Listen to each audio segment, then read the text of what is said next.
You are here right now, and you better buckle up because you're about to go through an interview that, if you pay attention, could be life-changing for you.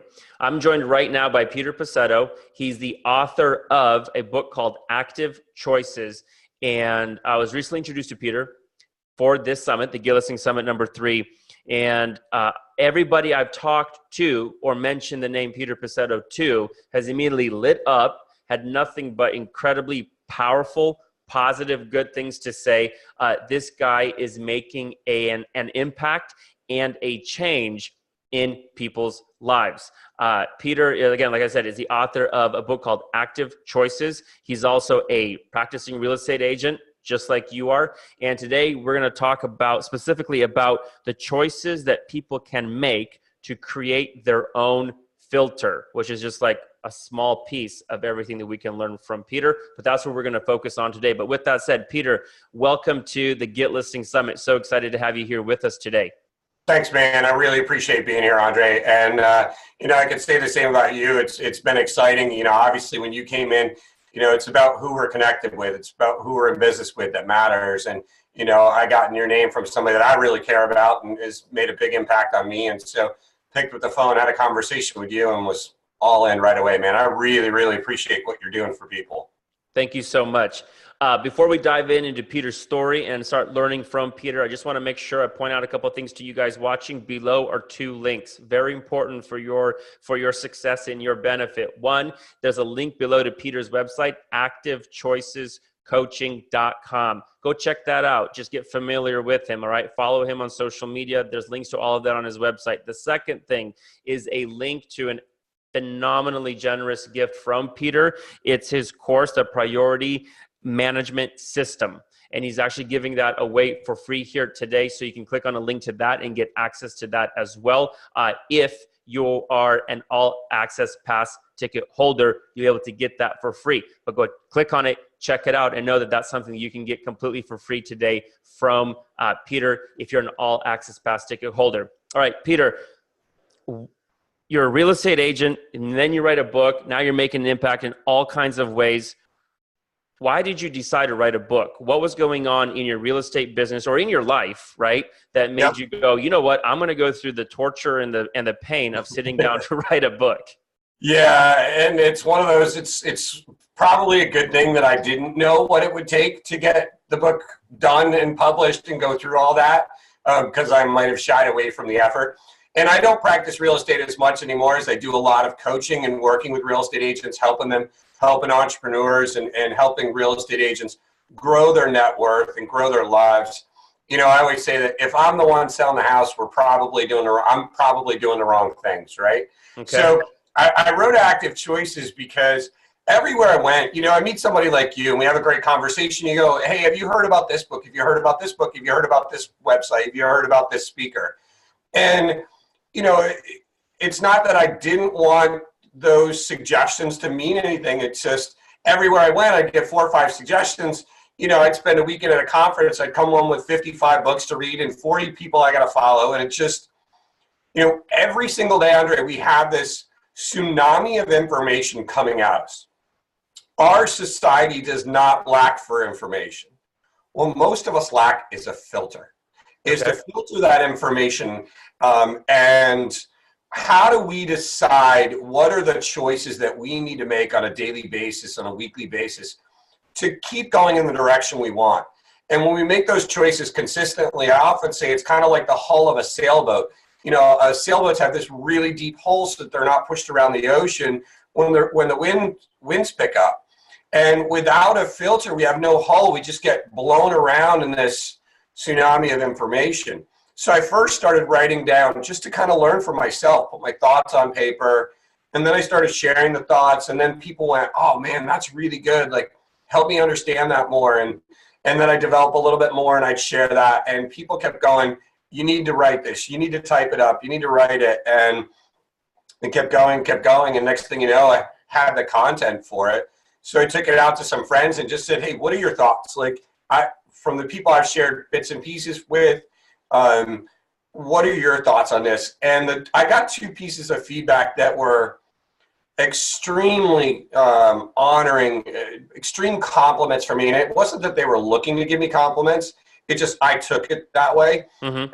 Every single person that read the book early on said two things. Number one, I felt like you were talking directly to me in this book.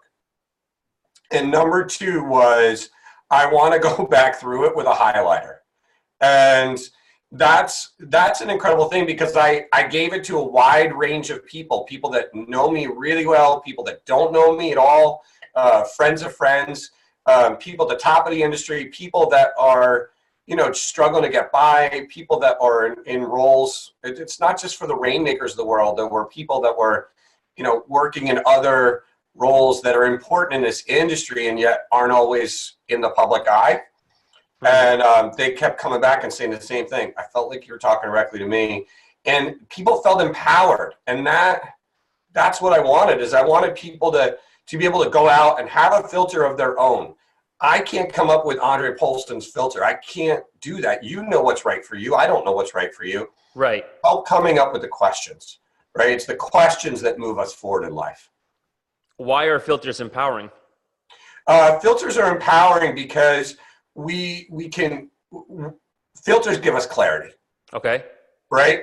And when we filter, a huge bunch of information, and we take out the pieces that are really important to our life, mm-hmm. we get clarity. And when we have clarity, we take action. And so that's what it was all about. I mean, think about the brain. On an unconscious level, our brain brings in 2 million bits of information every second. Where the reticular activating system, the RAS we call it, and the conscious brain only brings in 136 bits. Our brain's already filtering. Let's go find that information that helps you get to where you want to go. Stop taking information a mile wide and a foot deep. Let's take information deep and go in the direction that you choose to go. Okay. Let me ask you this. I'm so curious to hear that as we dive into this.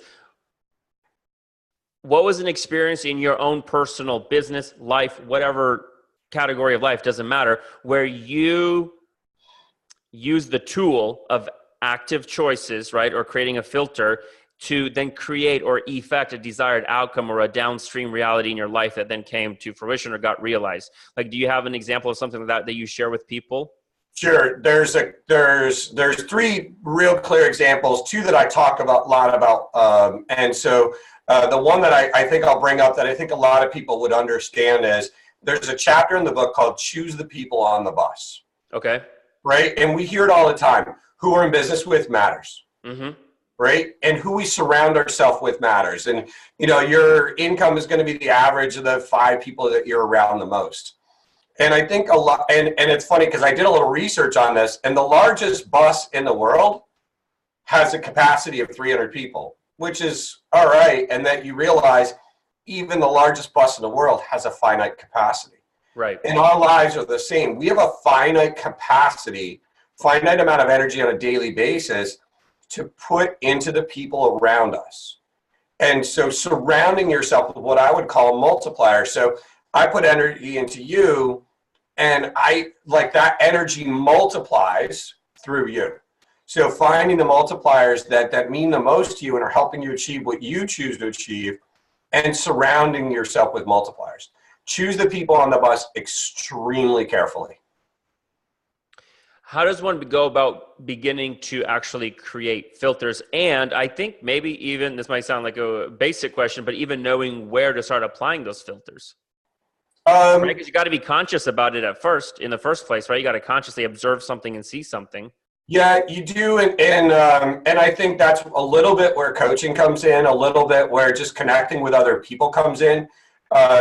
And so a lot of the chapters, at the end of the chapter, I usually have a question around, all right, now that you've read this, what are you going to do with it? Mm-hmm. Like the first chapter is choose you. I've always believed that we are 100% responsible for putting energy into ourselves. Okay. Right? To make ourselves the best we possibly can be for the world. And a really easy example is maybe a young parent who has young kids at home, or a parent who has young kids at home might stop working out because they want to spend more time with the kids before the kids go to bed.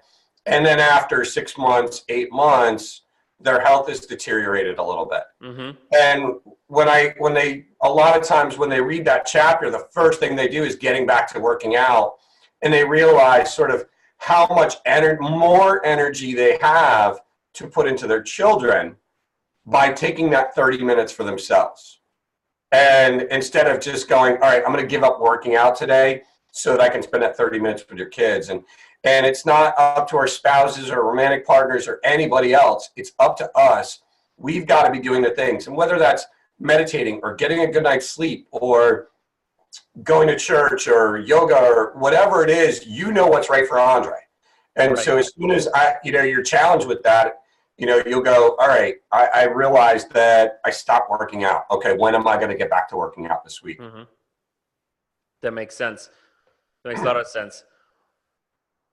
When you're describing to me, that also sounds like that can imply making some really big changes in one's life too. Like who's on the bus, relationships, that could be friendships, business, right? Those can be emotionally painful changes. Yeah. How does one begin to cope with the emotional challenges that come with making different choices and changes? That's a great question. I believe that momentum is probably one of the things that is most overlooked these days. Okay. Momentum will solve a lot of challenges in your life and in your business. Okay. And one of the chapters that I wrote was called Choose Not to Stop Short. So often I would see people, they were doing those things, those activities that would get them into momentum. And the second they went into momentum, they'd stop doing it. Yeah, they stop. Yeah. Hey, I'm guilty of that. I've done that in my life many times. Dude, how do you look, I lived it, right? And that was sort of how I developed it, was sort of thinking out loud, like, how do I get off this roller coaster? I mean, so many salespeople have been on the roller coaster. They have no business. They start working their butts off. They get a bunch of business. They stop working their butts off. They have no business. They start working. Right. And so, it's one of those things where you make the small changes first. You don't make the big changes first. Okay. You make the small, I don't want to gloss over that because we're talking fast. You make the small changes first, not the big changes. I like that. Okay. And small changes get us in momentum. They get us into action. They get us into habit. Feel the change. Right. And that small change compound, it becomes the big change. Don't go to your largest problem in the world and attempt to solve that one, because most people don't have the energy for it. They don't have the training for it. They don't have the momentum. Go to the small ones. Get going on small active choices. And smaller ones, if you're doing them consistently down the road, the big ones aren't as big anymore because you're making all these positive small changes. Right. And so a lot of times it could start with just getting a good night's sleep or having one good healthy meal a day. And now all of a sudden you're having a healthy meal a day and working out. Mm-hmm. Now all of a sudden, you know what I mean? It starts to snowball because you feel this momentum. Do you know who Truett Cathy was? Truett Cathy was the founder of Chick-fil-A. And he got his start by selling Coca-Cola on the streets of Atlanta.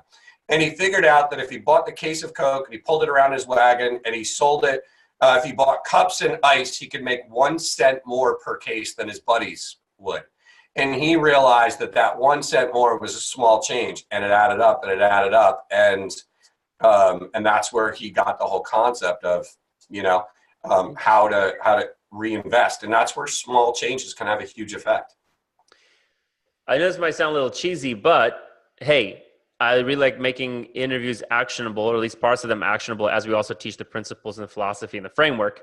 Yeah. I put 3 P's together. That was really good. Principles, philosophy, and framework.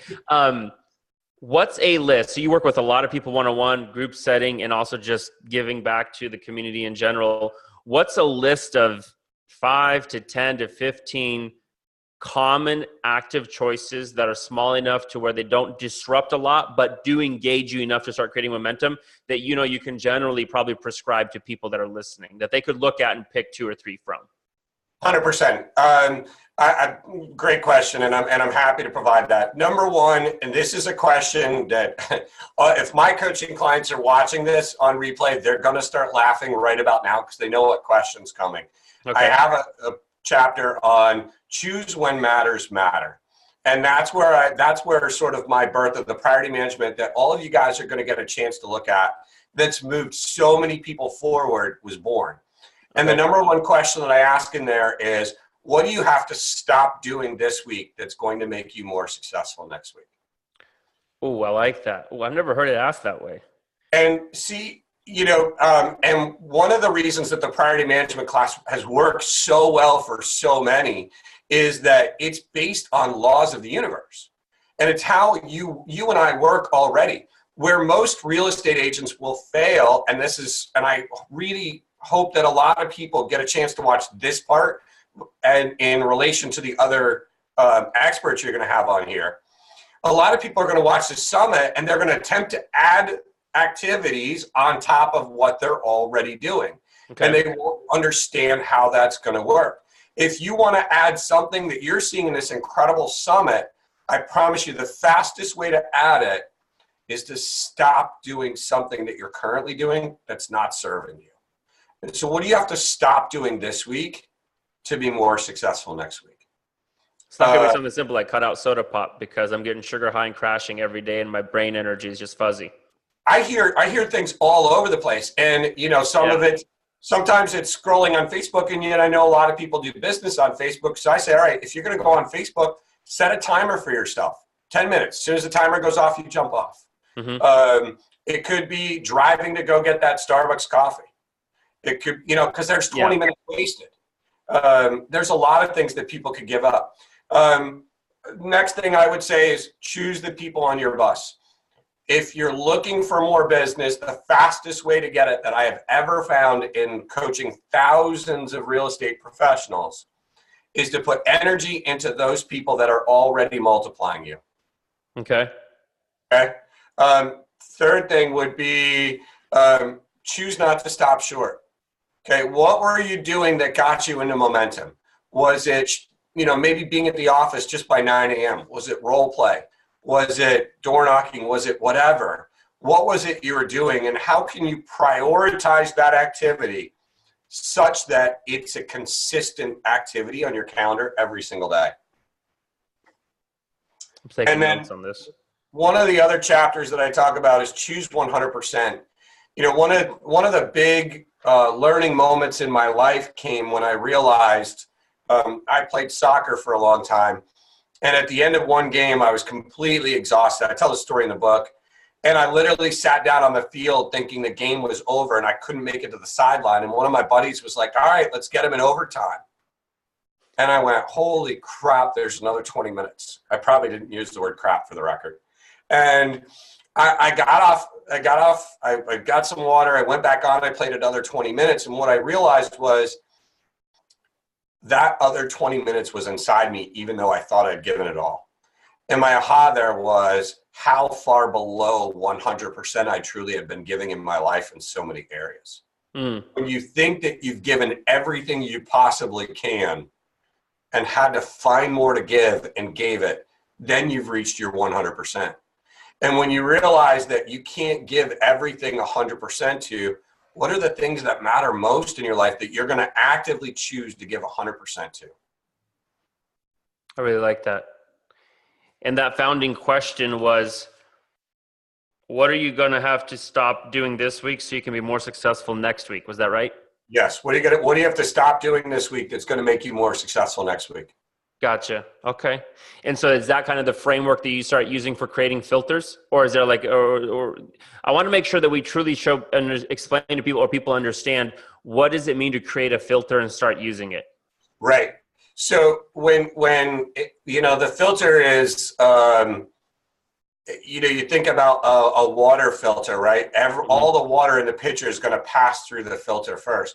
All information should pass through. So, somebody comes into your world and wants you to go work on a project with them or join some nonprofit, and they say, oh, well, it'll be networking for you, or, oh, it'll be a great chance for you to meet new people. You got to really stop and ask yourself, is this a person that I want on my bus? Is this something I'm going to give 100% to? And am I willing to give up something that I'm doing right now to go do that? Because when you say yes to something, you're saying no to something else. Got And it. so, that's just when you have those filters. Now, a lot of agents would just say, yes, all right, I'm sold. Chance of network. Maybe I'll get more business. And yet, when you have the filters, the no becomes really easy because you have your priorities in place. Got it. Okay. Is there is there what's your advice for increasing or improving the chances of somebody being most likely to succeed with implementing this into their life, based upon how you see people fail with implementing this versus succeeding with implementing this? What's your advice around increasing the chances of being successful with this? Well, it's funny that you said the word failure, and you and I know, like, I believe one of the chapters is choose to fail. And if I could go back to the first day that I became a real estate agent and tell myself one thing, I would have told myself to choose to fail more often, Why? as opposed to being afraid. Okay. And there's nothing that we're going to do in this lifetime that's meaningful to us that we're going to do perfectly the first time. You're going to learn far more in life by doing and failing than you are planning on doing. The first summit that you had, did it come off perfectly? Not even this one's coming off perfectly, let alone the first one. This is the third one. Right. And yet, how much better did you get from learning from the failures? A lot better. Right. And so, to me, the message there I is, think. so far, so good, right? Right. To me, the message there is you're going to fail at applying these filters perfectly. Get into action. Choose to fail right away. Choose to start developing the filters. And if these aren't the right filters for you, ask yourself, what is? How have you been filtering the information from the world? Or have you been just sort of default flowing along with the crowd, doing what everybody else is doing because, well, somebody higher up said you got to do it? I haven't heard you say this and I haven't read this. Maybe you do say this somewhere in your work and your material, but one thing that I'm hearing you say, or I'm hearing between the words, is you're going to have some form of pain in your life. And I don't mean it's not negative, but you're going to have some form of pain in your life. You might as well choose to make it intentional pain that's going to get you a reward versus just having like this oblivious pain, and you're going to pay the price for it later by having not made the choices earlier on. 100%. And I love the way you put that. You're either going to be in comfort all the way to failure, which is going to be a really bad pain. Right. Or you can lean into the pain of the effort, having to get outside your comfort zone, doing things, applying yourself, being willing to fail publicly, and picking yourself up and moving on. You're going to experience the pain either way. At least with a filter, you're moving in the direction you want. Everyone wants more out of three bubbles in life, which are health, wealth, and relationship. Mm-hmm. And to me, I look at these active choices. What are you doing, in those three areas? What are you choosing to not? You started to build wealth. Did you get away from those activities that was really starting to help you create wealth? Right? Did you stop short? Did you not stay in momentum? If your health is really that important, did you go 100% effort? Did you get everything that you thought you could and then find more? And so this is about the listings and, what are you doing, right? What are you doing to put energy into you to make yourself better so that when you walk into a place, you're somebody that people want to be around. I always tell my clients, sales is the transfer of energy.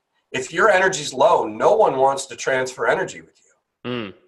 And so it doesn't matter if you know your MLS statistics or you got your listing. If you're in bad energy, nobody wants to transfer energy with you. And so did you choose to put energy into yourself so that you were in a great place, so that when you walked into somebody's house, you were the type of person that they wanted on their boss, right? Did you choose to give, people, what I love is people are choosing to learn by being here as part of the summit. Right? What did you choose to learn? What did you choose to not stop at? Mm-hmm.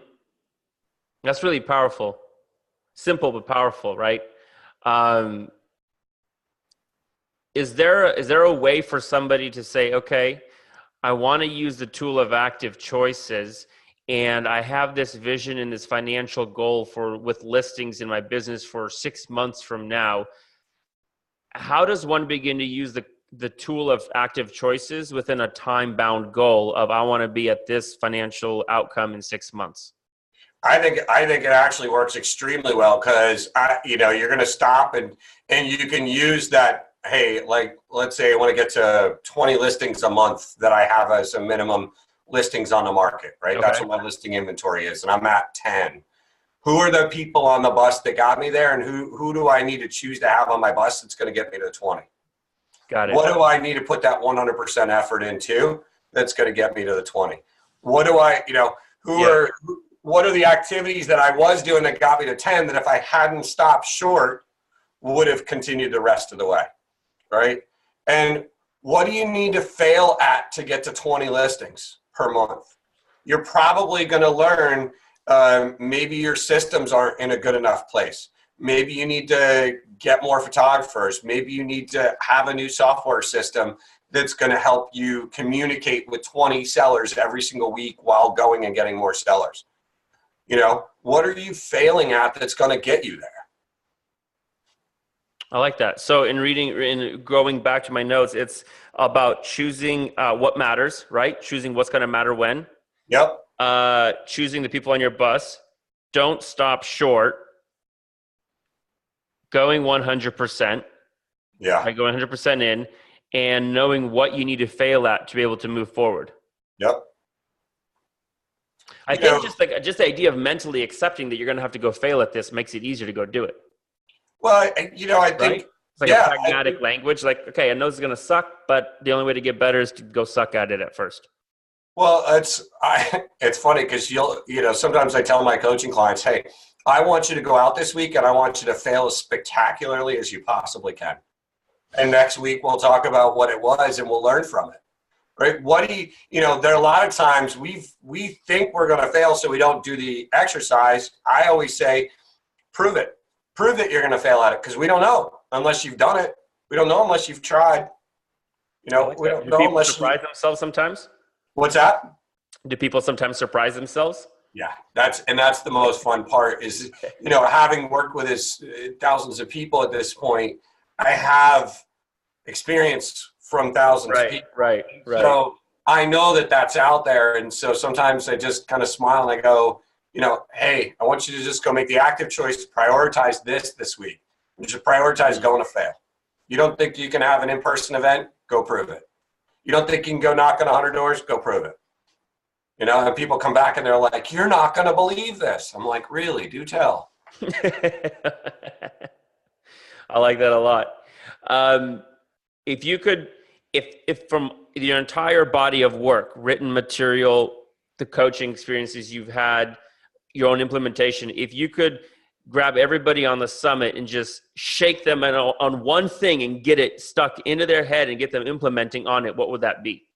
It would be what I get and what I'm giving everybody for free. That's going to be an all access pass. Priority management. Yeah. Because to me, this is the way a calendar should look. I don't like calendars that have days and times. Okay. I like this. I like that blank space. And we've got a priority. Did you know that the word priority didn't show up in the English language until a plural, priorities, until the 1960s? Because priority means before or first. Okay. You can't have two first things. So every Monday morning at, let's just say 8:30 a.m., what is your priority this week? And then what is your second priority and what is your third?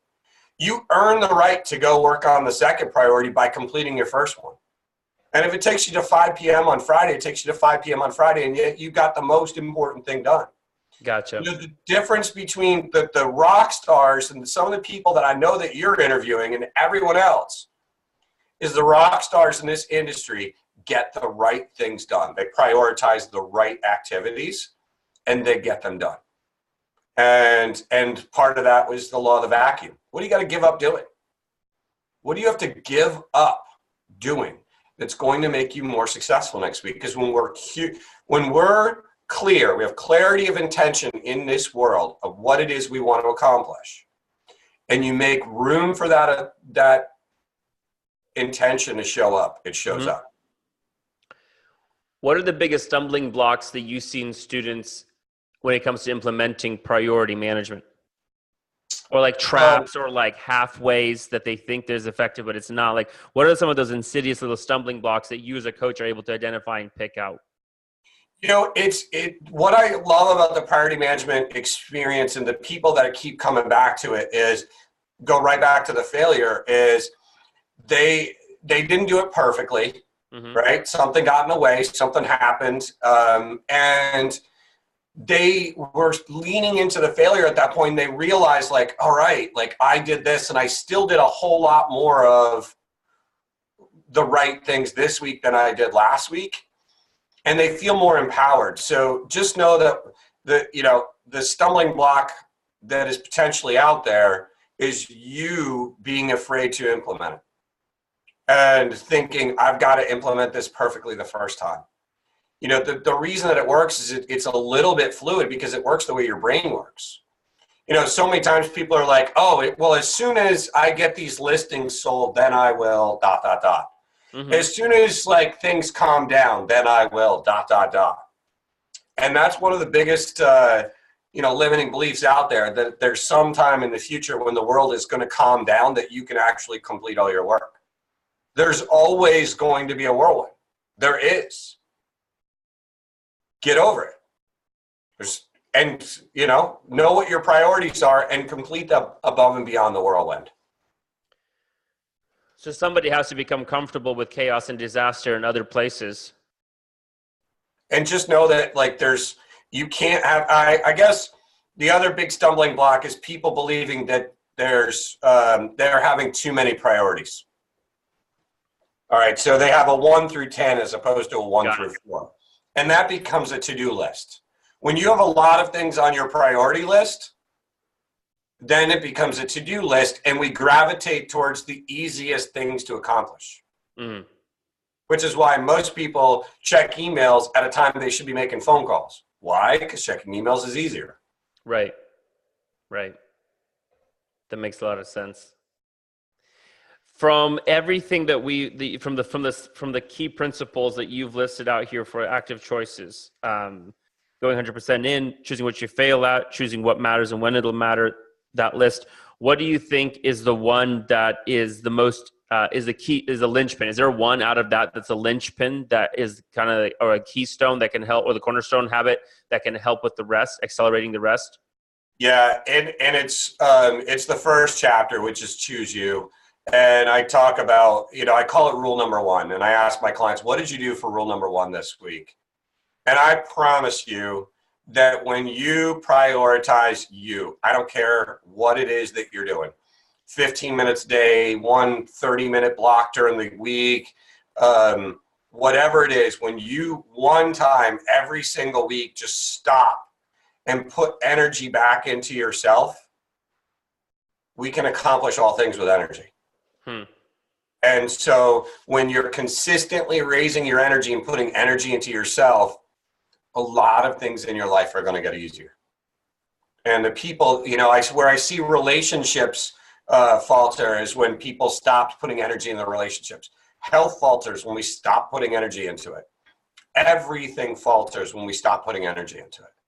And so you've got to put energy into yourself first. And that needs to be your number 1 priority in the week. Now, it might not happen first. It's the number 1 priority, though.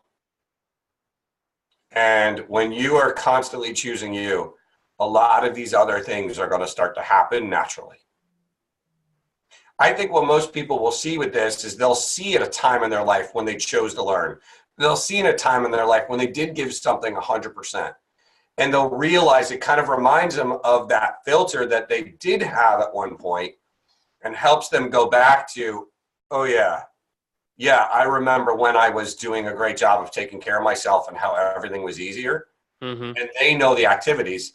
I didn't presume that I could write something that would be perfect for everyone. Right. I just wanted to write something that would help them remind them of when they were doing a great job and get them back to that place. That makes a lot of sense. Makes a lot of sense. You know, a lot of times when I hear a real estate agent, real estate entrepreneur talking about, when it comes specifically to talking about getting more listings, Summit, get more listings, Right? get listing Summit, talk about getting more listings. It's usually a focus always on some sort of something tactical that's that's marketing related, right? More leads, more follow up, better phone, with something like that in the marketing and sales funnel, if you will. But from what I'm hearing you share, if there's something that's off, broken, if there's friction on a more deeper fundamental level, you're just stacking tactics on a broken foundation, right? On a faulty foundation. Yeah, And it's and to be exhausting. transparent, I found that one out the hard way. I lived that life, and Tell more. I had a lot of business, and I was able to do a lot of things, and on paper, getting the rewards in the office of being a high producer, and my foundation was a house of cards, and like a house of cards it came falling down at one point. Mm. And that's when I had to slowly rebuild. And I was writing these things in the journal that, kind of get back to those core things of me. And now I feel better than ever because my foundation is very strong and I have that bandwidth to be able to help more people. So if you want to, have a bunch of listings, make sure your foundation is strong first. You want to have a great real estate business. You want to take care of other people. That's awesome. I intend to do everything I can to help you get there. Make sure that you have a foundation. Make sure that you have a really strong foundation and know why you're going there. And when you're doing the right things, you're going to get there faster than if you just go out to some service and, purchase a bunch of leads and say a script and get out there and start hustling. Because I know where that leads. I see it every single day in this business. People hitting the wall. Right. What's standing out to me is the importance and the power of choosing yourself and priority management. Yeah. Those two things are sounds to me from what you're saying, like the essential building blocks, the foundational key cornerstone blocks that kind of everything else rests on. Is that accurate in how I'm understanding this? 100%, Andre. How does one stay, this might sound silly, but it's real. You wake up in the morning you can wake up in the morning with the best of intentions, right? And this whole plan. Yeah. And then something happens called real life, right? Mm-hmm. And rubber meets the road and you show up to the office and 3 transaction files are on fire and 2 clients are irate and a team member is sick and didn't show. And you're just like the whirlwind, as you said. How does one stay consistent? Are there tools or strategies for staying consistent and staying motivated? Sure. In a priority management class, I have what I call a week called a life surge week or a hell week, as the Navy SEALs call it. Okay. It's not hell month. It's not a hell year. It's a hell week. And the Navy SEALs, who have some pretty phenomenal training, figured out that we can sustain a high level of activity for 1 week. So once a quarter, you're going to have 1 week where there's a focus of either health, wealth, or relationships. So one of 2 things happens, Andre. You spend the next 3 months being a consistent working out, and then 1 week we take our activities way up. And what happens is like a storm surge with a hurricane, that when a storm hits and there's a high tide, that storm surge carries the tide much further inland. So what the priority management does, and choosing yourself on a consistent basis does, is it raises your tide, and then you have this week on top of it that gives you an exponential return for that. And so let's just say that March is health week, and April is wealth week, and May is relationship week. Now let's say that you've gotten away from the relationships that matter. You know that you have this 1 week, once a quarter, where that's your focus no matter what's going on, and you pick the week of the month. Got it. That brings you back to the right activity. So you're either doing them consistently and it carries you on, or you got out of your consistent habit and it brings you back to it. Got it. And then once you get back on it with that intense week, you're going to most likely stay a little bit more on track with it for the following 3 weeks, 4 weeks, 5 weeks, 6 weeks. And then once a quarter, there's just a calibration event, which is like an intense focus. Right. And so, you talked about the whirlwind before and how does somebody deal with that? And the truth is, you don't deal with that on that day. Like I either have been working out and eating right and taking care of myself and doing the right things when that day happens and my energy is strong and confident and I can handle it, or I haven't been doing the right things and that day really takes it out of me. The truth is, anybody that's been in this business for more than a year knows that day's coming either way. Mm. You can either be prepared for it or not. That day's coming either way. And it doesn't announce itself until the day of. Right. The Right. whirlwind's going to happen. It's how much energy are you creating to deal with it? That makes a lot of sense. And so you're building up your reserve and your capacity and your ability to handle those whirlwinds when they show up. Right. And we also, under stress, we always revert to habits. And so do you have a habit of taking care of yourself and doing the right things and prioritizing the right activities? Because when that day happens, you'll either have the habit of doing the right things and you'll do the right things on that day, or that habit won't be built and that day will completely throw you off. One thing I read, and I forget where I read this, but it said something like, in moments of stress, we don't rise to the level of our ideals, we fall to the level of our training. Yep. And so I feel like what you're describing, if somebody's implementing it in this framework, it's really what you're doing is you're training, right? Mm-hmm. You're always training. You're always improving, growing, but it's also a form of training, right? What's something that I haven't asked you yet, maybe, or something that we haven't talked about around active choices that we should definitely talk about before we close this out? It's funny that you asked that question because that's one of my favorite questions to ask other people. And, I would say, you've asked me a little bit about what it can do for business and what it can do for people around listings. And the coolest thing is this applies to whatever it is you choose to accomplish. So to me, active choices lies in the middle of going from one habit to another. So we're moving from unconscious incompetence to conscious incompetence to conscious competence to unconscious competence. And in order to move from one habit to another, at some point, you've got to make an active choice. You got to get off your ass and do something. You got to bring energy to the thoughts. And, when I was developing the material, I kept hearing all these famous people that, they all have that one story of how they kind of got to where they were, or that breakdown or whatever. Mm-hmm. And I used to hear them say all the time, I made a choice. I made a decision. I got into action. I did this. Kept hearing that over and over. I made a decision. I made a decision. And they had to make an active choice. There's a difference between making a choice in your brain and making it a choice and putting action behind it. And the book will be as helpful as the energy that you bring to it. And, if you don't bring a lot of action to it, it's your life. It's your choices. That's fine. That's an active choice too, right? It really is. And so, I just challenge people to just take the choose you challenge for 1 week. Take 100% responsibility, putting energy back in yourself, doing something for you. And how does that affect who you are at the end of the week? Because when we have a high level of energy, we're operating at, the best version of ourselves, and the best version of yourself at the end of the day makes the world a better place. I believe we all have this ripple, that we have a positive ripple effect that we're capable of making in this world.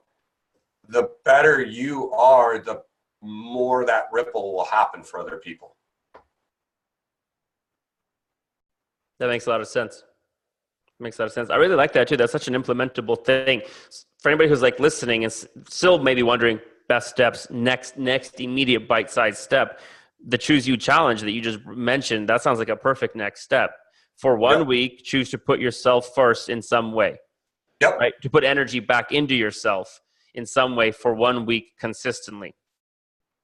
And I know that at the end of the week, you'll be in a better place. No matter how much you're choosing yourself right now, take the choose you challenge for 1 week. I read somewhere that, it was in Shane Snow's book, Smart Cuts, that they've discovered that the most motivating thing for a human is to be able to see or recognize progress. That's more powerful than like getting one. It's like more power. The concept is it's more powerful to get $100 a day from an effort than to get like $3,000 one time at the end of the month. Yep. Kind of a deal. Like that's how we're wired. And I like what you're describing here, because you can make a small active choice consistent. Like you're saying, this choose you challenge. You'll start seeing progress. You'll feel or see some sort of progress pretty darn quickly. You very quickly. And it goes all the way back to the beginning part of our conversation where you were asking about where does somebody start, and, like maybe with the people on the bus. And I said, start small, right? Mm-hmm. That goes right to what you're saying now is start small, see progress. Take the energy from the progress, see more, make more active choices, see more progress. And that's where it happens. Progress can be a bit of an addicting thing, huh? Like wanting to chase once you start experiencing progress, you're like, I got this. Wow, I actually can make change. And when that sense of empowerment comes over a person, or they feel a sense of newfound empowerment, right? That's super motivating, and I would say on some level even kind of addicting, right? Because it does release those feel good chemicals in your body and your brain, and you're starting to see the positive results in your life. I believe in I believe that we've all at some point in our life hit that zone where we just felt like we were in the zone, right? We couldn't do anything wrong no matter what, and what I found in my own life is the more consistently I'm making active choices in my life on a daily basis, and at this point obviously they're habits for me, the more consistently I'm doing that, the more consistently I feel like I'm in the zone all the time. And I believe you can stay there. I used to not believe that. I used to say, oh, well, life's going to happen and we're going to get knocked out. And yet I can still bring active choices to each and every day. Right. I love that. Go ahead. Yeah, no, I just, the real estate industry and all you guys watching this, understand that we're very visible. We're in the public, and we have an opportunity. We have, I believe, a responsibility. Let's just call it an opportunity to make a positive impact on a lot of people. So when you're choosing yourself and eating right and sleeping right and doing the right things, you're going to have more energy. You're going to start being that person that your clients look at and go, wow, and learning from. And then all of a sudden they're better people and they're starting to make better active choices in their life. We have this opportunity to make a huge positive ripple effect on our communities, both local, like maybe it just might be a subdivision or a neighborhood, and maybe your whole city. And, I'm passionate about the real estate industry. I'm passionate about real estate agents. And I wrote active choices just so that they had something that they could stick in their back pocket to remind them of what are the choices that they need to make to have the ripple they're capable of having. I absolutely love that. And you guys can go find that book at Amazon.com. Just search Active Choices. It'll come up. And if you have come this far and you're still listening, then obviously this is registering with you. This is making an impact on you. You've probably been taking notes. I don't see any good reason why you wouldn't go over to Amazon and grab a copy of that book and be able to have it. And like Peter shared earlier, the two biggest compliments that he got from it that he felt he heard was, one, that people felt like he was speaking directly to them, and two, they wanted to go back through with a highlighter. So for you, you already know you need a highlighter when you start reading it. So there you go. Order a highlighter with it if you don't have one. Right. Peter, where else can people go besides activechoicescoaching.com to get in touch with you or to follow you, to be a part of you? I know you're pretty active on Facebook. Where can folks go to connect with you? Yeah, activechoicescoaching.com and on Facebook. And I believe that, I don't know, I always kind of want to be that guy to reach back 20 years and find the me that started and do the things that I wish I'd had. Mm-hmm. And one of the things that I didn't have when I started in this industry was coaching. I didn't have a lot of people. And so every single week I donate my time, certain hours of the week, just to do free coaching calls. And you can find out on my website, you can schedule a call with me. Awesome. I love to do these calls, and it's not sales. It's there. I'm just 30 minutes. It's all about you. And it's just fun to just stop and help somebody. Yeah. I get as much energy from that. And the truth is, that's sort of a choose you thing. I'm doing that because at the end of the day, I have more energy when I'm able to help more people, and it has literally nothing to do with my pocketbook. I absolutely love that. Well, one, I want to acknowledge you for that, and two, thank you for that on behalf of everybody here and behalf of the industry for doing that. And you're saying, again, folks can go sign up for that if they want at activechoicescoaching.com, right? Yep, or coachwithpeter.com gets you directly to my website. So Oh, okay, cool. activechoicescoaching.com you can schedule, or coachwithpeter.com. Perfect. Awesome. Okay. Links to all that will be below this video. And again, for those of you who are an all access pass ticket holder, you're going to get access to Peter's program, the Priority Management System, as part of your free bonus stack, your gifts. So for those of you who are an all access pass ticket holder, you get that. If you're not one yet, go check it out, see if it's right for you.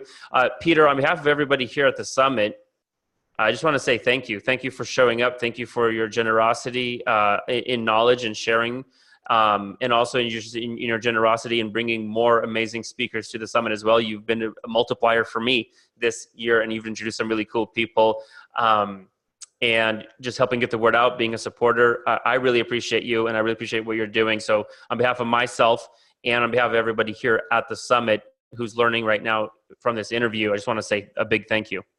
Well, I thank you for making the active choice to allow me on your bus and allow me to be part of this great thing that you're putting together.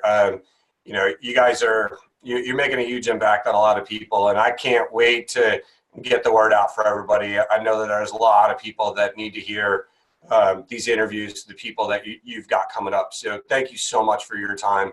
And I know that this is, you're putting 100% effort into that. And I think Andre's a great example for a lot of people on how great of a thing you can do when you put fear in your back pocket and you're willing to go at something with 100% effort. So thank you, man. Awesome. Thanks, Peter. Thank you. See you.